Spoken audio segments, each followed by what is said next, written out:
beauties, welcome to my channel. In this video I will be showing you easy DIY face pack for crystal clear glowing spotless skin. So if you guys are interested in it, then please keep on watching. In a bowl, add around 1 tablespoon of multani mitti or fuller's earth, and then add around 1 teaspoon of tomato juice, and lastly add around 1 tablespoon of rose water.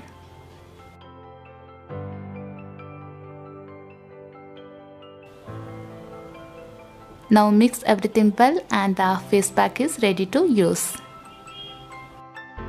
Apply this face pack evenly on your clean face.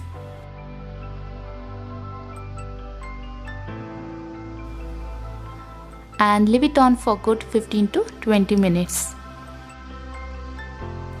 After 20 minutes, wash your face with normal water. For best result, apply this face pack once in a week.